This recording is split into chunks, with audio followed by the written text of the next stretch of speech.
এক মাস পরের কথা। প্রকৃতিতে আজ স্নিগ্ধ বাতাস বইছে, চারিদিকে মাতাল করা পরিবেশ। সবাই রমজানের বাজার করতে ব্যস্ত। আজ রাতে সেহরি করার পর আগামীকাল থেকে রোজা। রোজা উপলক্ষে সৈয়দ বাড়িতে এক প্রকার হই হুল্লোড় শুরু হয়েছে। পরিবারে 4 কর্তা মিলে বাজারে গিয়েছেন বাজার করতে। তাদের সাথে যোগ দিয়েছে ইরহাম, জায়ান, জাইন আর আরশ। দল বল বেঁধে সৈয়দ বাড়ির সবাই বাজারে হাজির। প্রথমবারের মতো হেলাল সাহেবের 3 ছেলে বাজারে এসে স্তব্ধ। জাইন কিছুক্ষণ আশেপাশে তাকিয়ে দেখল বাজারের অবস্থা খুবই খারাপ। জায়গায় জায়গায় রাস্তা গর্ত হয়ে পানি জমে আছে। মাছের বাজার সামনে হওয়ায় মাছের আশাটে গন্ধ এসে নাকে লাগছে। আর এই গন্ধে পেট গলিয়ে বমি চলে আসছে। জায়গায় জায়গায় ময়লার স্তূপ। আনহাইজেন পরিবেশ দেখে জাইন ভিতরে যেতে চাইল না।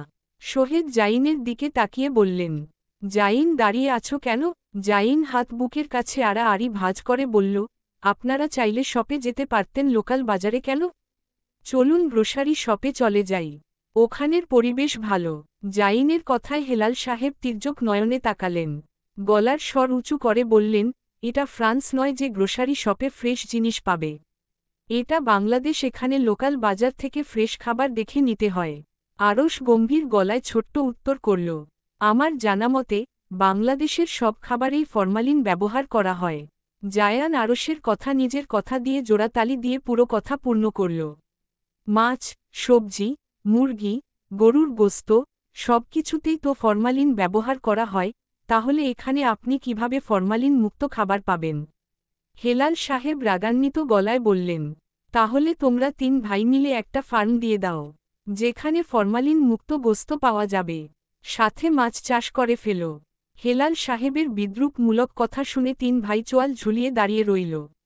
সোহেব হেলাল সাহেবকে বোঝানোর স্বরে বললেন, ভাই পাবলিক প্লেস, একটু ধীরে কথা বলুন। হেলাল সাহেব চোখ রাঙানি দিলেন সোহেবকে। হেলাল সাহেবের চোখ রাঙানি খেয়ে সোহেব আর কোনো কথা বললেন না। বড় বড় পা ফেলে এগিয়ে গেলেন সবজি বাজারের দিকে। নুসরাত আর ইশরাত মিলে লোকাল বাজারে আসছিল কিছু কাপড় কেনার জন্য। ইশরাত নুসরাতের হাত ধরে হাঁটছে। এমন হাঁটা দেয়, 1 সেকেন্ডের ভিতর দৃষ্টি সীমানার বাহিরে চলে যায় এই মেয়ে।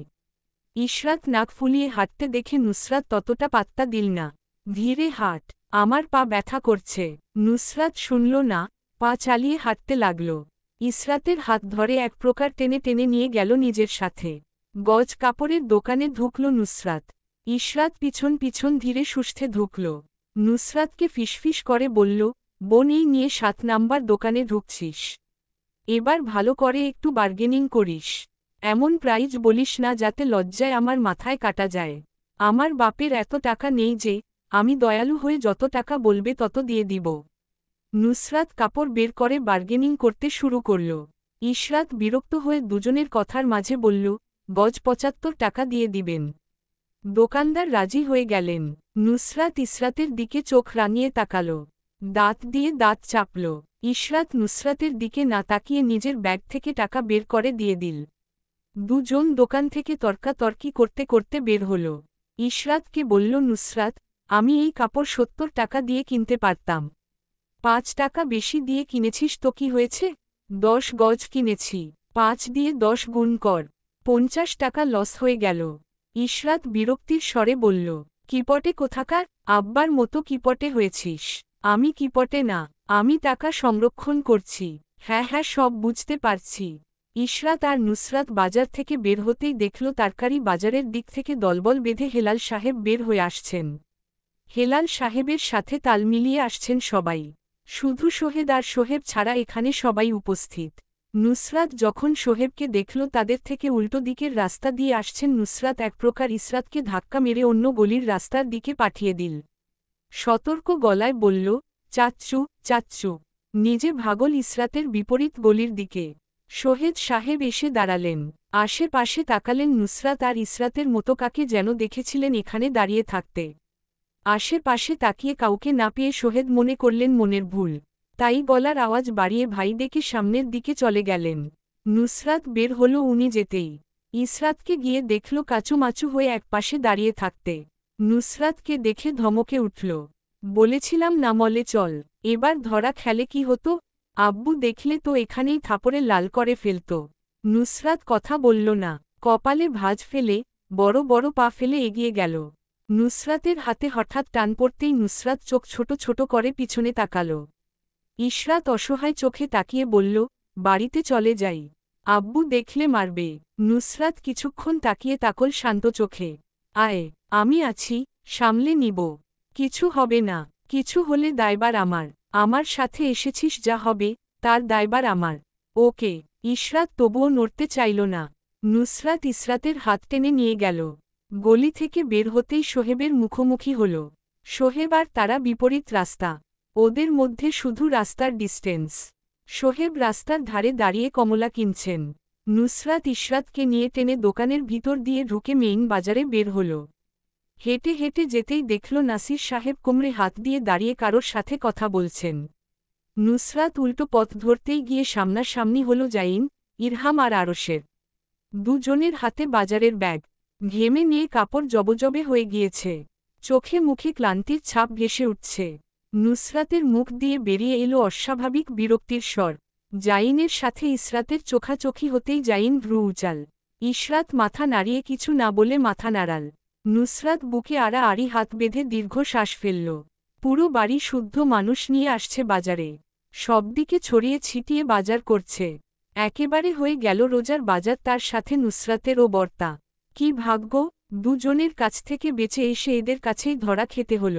আরশ চোখ ছোট ছোট করে তাকিয়ে তাকল। নুসরাত বোরকার সাথে হিজাব পরেছে। হিজাব পরার কারণে শ্যামলা মুখটা আলগোছে বের হয়ে আছে হিজাবের উপর। মুখে প্রসাধনীর ছোঁয়া নেই। বাজারে হাঁটার জন্য মুখ লাল হয়ে গিয়েছে। আরশ পর্যবেক্ষণ করা শেষে তাকিয়ে রইল গম্ভীর চোখে। জাইন বড় বড় পা ফেলে এগিয়ে গেল। ইসরাতের শোনার মতো করে বলল, আমার পারমিশন না নিয়ে আসছ, বাড়ি আসো পানিশমেন্ট পাবে। আরশও মুখ গম্ভীর করে পা বাড়াল সামনের দিকে। নুসরাতের পাশ ঘেঁষে যাওয়ার সময় বলল, বাড়ি আয়, তোর ব্যবস্থা নিচ্ছি। কাকে জিজ্ঞেস করে তুই লোকাল বাজারে আসছিস? নুসরাতের কোনো নড়চড় নেই, দেখে মনে হলো জড়বস্তু হয়ে গিয়েছে। ইশরাত নুসরাতকে টেনে নিয়ে গেল। আর কাপড় কিনার দরকার নেই, বাড়ি। নুসরাত বাড়িতে পৌঁছানোর পর দেখল বাড়ির পরিবেশ থমথমে। সবাই ড্রয়িং রুমে পায়ের উপর পা তুলে গম্ভীর মুখ করে বসে আছে। ইশরাত ভয়ে ভয়ে ঢোক গিলল। নুসরাতের দিকে অসহায় চোখে তাকাল। ইসরাতের বুকের ভিতর ধরাস ধরাস করছে। নুসরাত ইসরাতের তাকানোর মানে বুঝতে পারল। নিজের ভিতরের ভয় লুকিয়ে ভিতরে প্রবেশ করল। কারোর দিকে তাকানোর প্রয়োজন না মনে করে বড় বড় পা ফেলে সিঁড়ির দিকে যেতে লাগল। যেতে পারল কোথায়? নাসির সাহেব নুসরাতকে পিছন থেকে রাগী গলায় ডেকে উঠলেন। নুসরাত নাসির সাহেবের দিকে ফিরতে ফিরতে ইসরাতের উদ্দেশ্যে গলা নামিয়ে বলল, তুই যা, আমি সামলে নিব। ইশরাত গেল না, ঠাই হয়ে দাঁড়িয়ে রইল। ইশরাত নুসরাতের কিছুটা সামনে হওয়ায় নুসরাত টেনে ইসরাতকে নিজের পিছনে নিয়ে গেল। নুসরাত নাসির সাহেবের দিকে চোখ তোলে তাকাল। কোথায় গিয়েছিলে ইশরাত? ইশরাত ঠোঁট কামড়ে দাঁড়িয়ে রইল। নুসরাত সোজা হয়ে দাঁড়িয়ে ইসরাতকে নিজের পিছনে দাঁড় করিয়ে ঢাকতে চাইল। আব্বা যা জিজ্ঞেস করার আমাকে জিজ্ঞেস করুন। নাসির সাহেব শানিত চোখে তাকালেন নুসরাতের দিকে। আমি তোমার সাথে কথা বলছি না, যাকে জিজ্ঞেস করছি সে উত্তর দিবে। নুসরাত তর্ক করে বলল, ওকে কেন জিজ্ঞেস করবেন? আমি ওকে নিয়ে গিয়েছি, তাই আমার কাছে আপনি আপনার প্রশ্নের উত্তর পাবেন এবং আমাকে জিজ্ঞেস করবেন। তর্ক করছো আমার সাথে? নুসরাতের শীতল গলা, যা আপনি ভাববেন তাই। দরজার আড়ালে দাঁড়িয়ে কথা শুনছিলেন বাড়ির কর্ত্রীরা। রুহিণী কখন থেকে ধাক্কাচ্ছেন নাজমিন বেগমকে সামনে যাওয়ার জন্য। নাজমিন বেগম ফিসফিস করে বললেন, এখন আমি গেলে আরও রাগ চড়ে বসবে। বড় ভাবি আপনি যান, আপনি গেলে আপনাকে মানবেন উনি। লিপি বেগম এগিয়ে আসলেন বাহিরে, চুপচাপ এক পাশে এসে দাঁড়ালেন। নাসির সাহেব নুসরাতের দিকে তাকিয়ে কপালে ভাঁজ ফেললেন। এক পা এগিয়ে গিয়ে চিৎকার করে বললেন, আমার হাতে থাপ্পড় অনেক দিন পরে নি গালে, তাই তো এত বেয়াদব হয়েছ। থাপড়ে গাল ফাটিয়ে দিব। কে তোমাকে বলেছে লোকাল বাজারে যাওয়ার জন্য? তোমার মা। নুসরাতের গলার আওয়াজ নাসির সাহেবের থেকে আরও উঁচু হল। সবাই চুপচাপ বসে বাপ মেয়ের তর্ক দেখছেন। আম্মাকে টানবেন না আমাদের মাঝে। আমার প্রয়োজন ছিল তাই আমি গিয়েছি। তোমার কি প্রয়োজন ছিল বলো শুনি? নুসরাত মুখ বন্ধ করে দাঁড়িয়ে রইল। নাসির সাহেব জিজ্ঞেস করলেন একই প্রশ্ন দুইবার, কিন্তু নুসরাত বিমূঢ়। সে উত্তর দেওয়ার প্রয়োজন বোধ করল না। আমি শেষবারের মতো তোমাকে জিজ্ঞেস করছি, তোমার কি প্রয়োজন ছিল? উত্তর দিবে নাকি অন্য ব্যবস্থা নিব? আপনাকে বলতে বাধ্য নই। কথা শেষ হওয়ার আগেই গালে থাপ্পড় পড়ল পুরো রুম কাঁপিয়ে। লিপি বেগম কেঁপে উঠলেন। জাইন বসা থেকে উঠে দাঁড়িয়ে গেল। সে ভাবেনি চাচা থাপ্পড় মেরে বসবেন। সোহেদ আর সোহেব নড়লেন না। আরশ চুপচাপ মাথা নিচু করে বসে রইল। হেলাল সাহেব চিৎকার দিয়ে উঠলেন, নাসির গাধার মতো আচরণ করছিস কেন? থাপ্পড় মারলি কেন? বুঝিয়ে কথা বলা যায় না। জায়ান গিয়ে নুসরাতকে সরাতে চাইল নুসরাতের জায়গা থেকে। নুসরাত নড়ল না, এক জায়গায় দাঁড়িয়ে রইল রোবট হয়ে।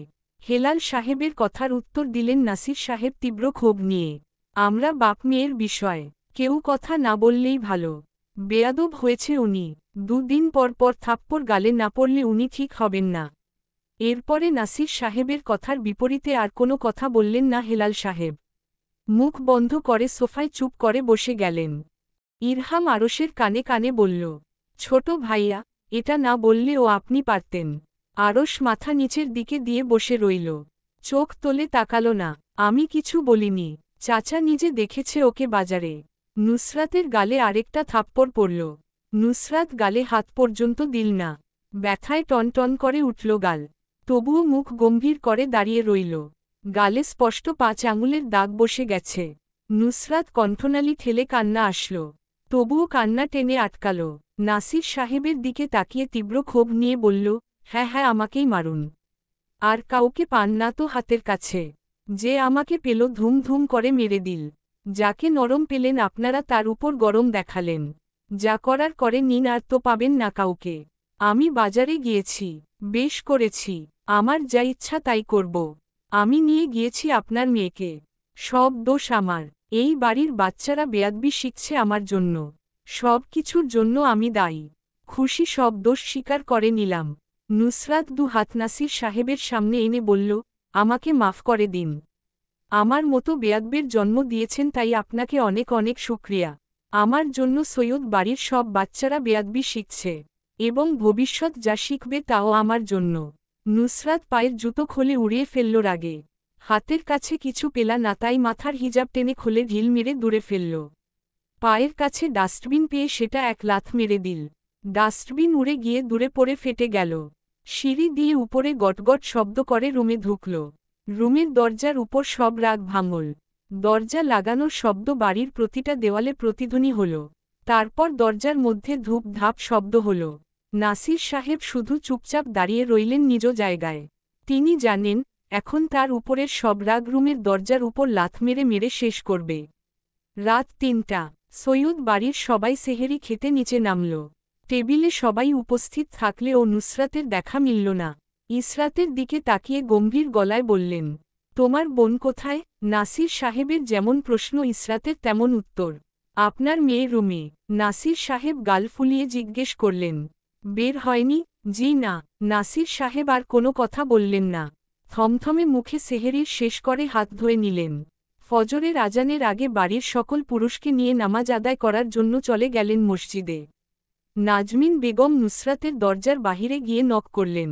নুসরাতের নড়চড় পেলেন না। সেহেরি করে যা। অনেকবার দরজা ধাক্কানো ও বলার পর রুমের ভিতর থেকে শক্ত গলায় উত্তর আসল, আমাকে একা থাকতে দাও। সময় হলে আমি করে নিব। নামাজ পড়ে গিয়ে ঘুমাও আম্মা। আমার চিন্তা করতে হবে না। নাজমিন বেগম কাদো কাদো গলায় বললেন, হ্যাঁ হ্যাঁ, বাপ মেয়ের ঝাঁজ সব আমার উপর প্রকাশ করো। আর তো কাউকে পাও না। নুসরাত ক্লান্ত স্বরে বলল, আম্মা আমি হাঁপিয়ে উঠেছি। তুমি যাও, আগামীকাল কথা বলবো। কিছু বলে দিলে তোমার খারাপ লাগবে। যাও আম্মা, কান্নাকাটি করবে না। আমার ক্লান্ত লাগছে। দয়া করে একটু একা থাকতে দাও। নাজমিন বেগম কান্না করতে করতে সেহেরি করতে চলে গেলেন। এভাবে কেটে গেল 15 রোজা। আগের মতো সব কিছু ঠিক হয়ে গিয়েছে। নিজ দ্বারায় সময় চলছে, তার সাথে তাল মিলিয়ে চলছে মানুষজন। বিকেল 4টা। নাজমিন বেগম নুসরাতকে হাত ছাড়লেন। নুসরাত নিচে এসে কিছু খেয়ে যা। বাড়িতে কেউ নেই, পরে কেউ চলে আসবে। নুসরাত আসলো না। আরশের রুমে বসে চিপস খেতে খেতে বলল, আম্মা খোদা বন্ধ হয়ে গেছে। আগের মতো খাবার খাওয়ার রুচি নেই। নাজমিন বেগম আর ডাকলেন না। চিৎকার দিয়ে বললেন, তোর যা ইচ্ছা তাই কর।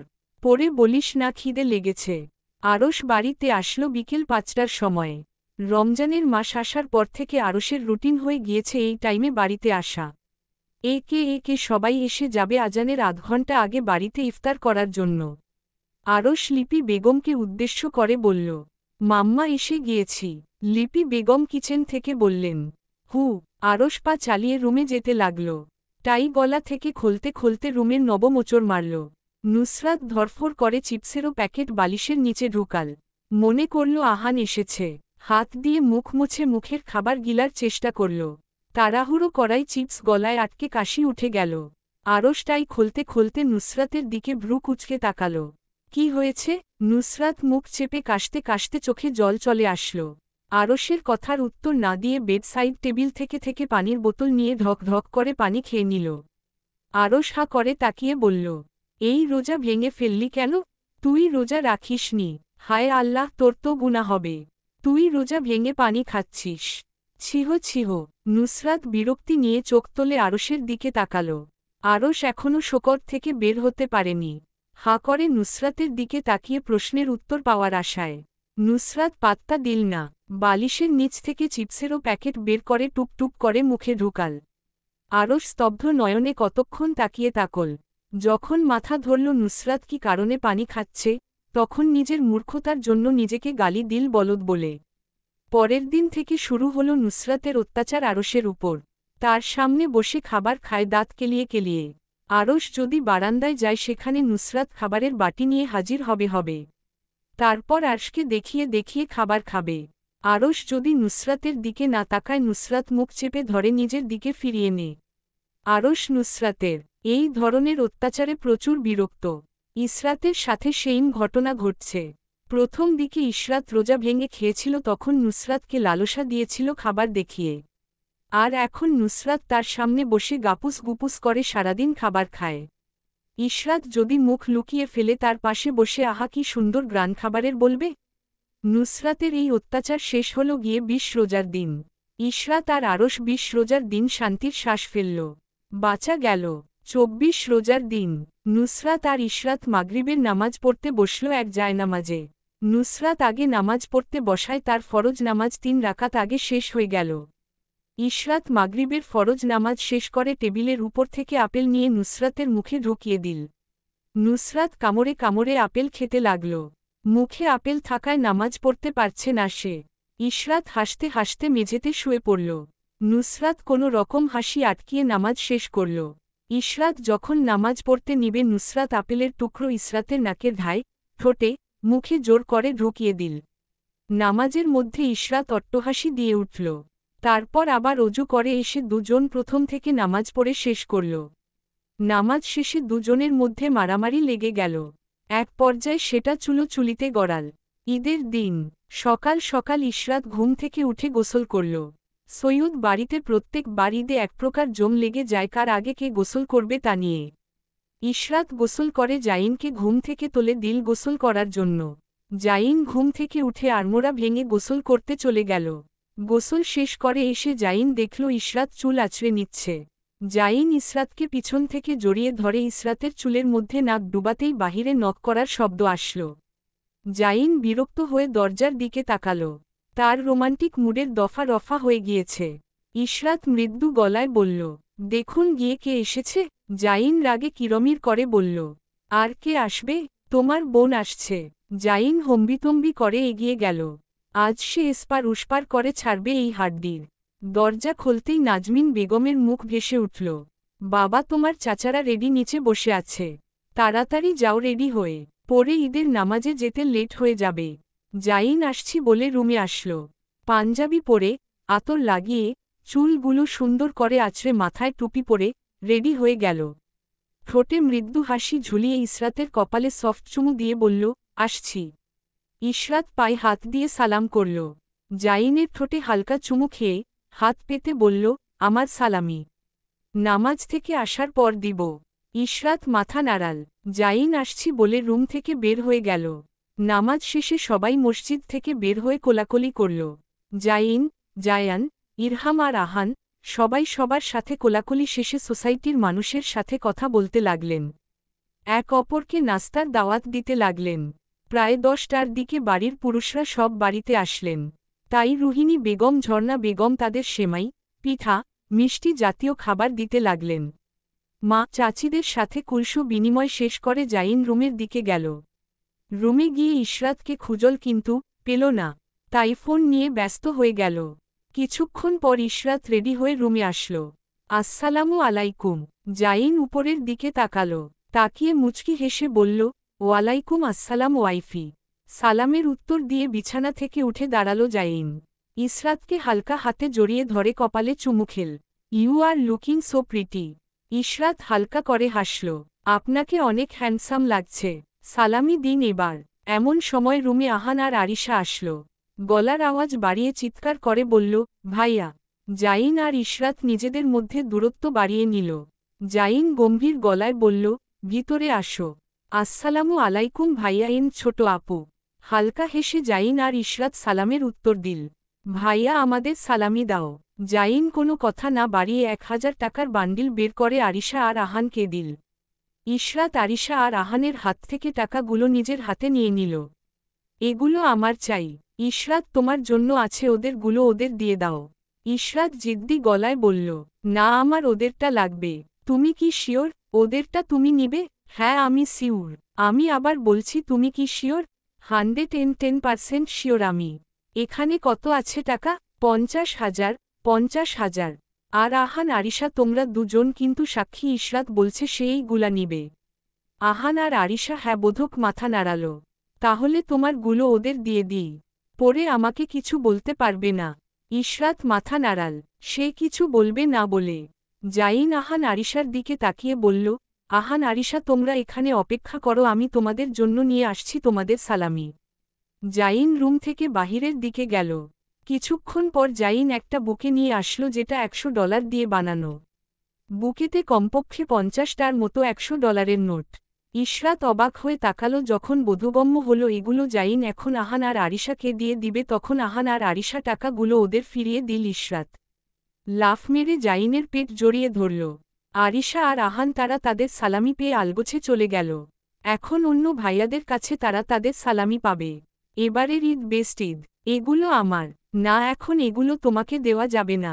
এগুলো এখন আহান আর আরিশার। ওদের এগুলোর প্রয়োজন নেই। এখন এইসব বললে ও হবে না। আগে জিজ্ঞেস করেছি আমি তোমাকে ইশরাত। তুমি না করেছিলে। ইশরাত জাইনের দিকে এগিয়ে গেল। জাইনের ঘাড়ে নিজের 2 হাত পেঁচিয়ে ধরল। হালকা করে জাইনে গালে চুমু খেল। Hubby, yes, give me this. No. Ishrat আবার জাইনের আরেক গালে চুমু দিল। ঠোঁট এলিয়ে হাসল। হেসে বলল, আমার গুলো আমাকে দিয়ে দিন না। আমি তো ওদের গুলো ওদের ফিরিয়ে দিয়েছি। জাইন কিছু একটা ভাবল। দিতে পারি। এর জন্য তুমি আমাকে কি দিবে? ইশরাত ভাবল কিছুক্ষণ। তারপর বলল, আপনি যা চাইবেন। কি চাই আপনার? যখন প্রয়োজন হবে নিয়ে নিব। নাও তোমার সালামি। ইশরাত টাকার বুকে পেয়ে খুশিতে লাফিয়ে উঠল। জাইনের 2 গালে চুমু খেল অনেকবার। তুমি যদি আজ ভালো অবস্থায় রুমের বাহিরে যেতে চাও তাহলে আর চুমু খাওয়া বন্ধ করো। না হলে এই রুমের বাহিরে যাওয়ার অবস্থায় থাকবে না। ইশরাতের লজ্জায় গাল লাল হয়ে গেল। জাইনের পিঠে হালকা থাপ্পড় মেরে বলল, এসব কোন ধরনের কথা? জাইন হা হা করে হেসে উঠল। ইশরাতের গাল টেনে দিয়ে ল্যাপটপ নিয়ে বারান্দায় চলে গেল।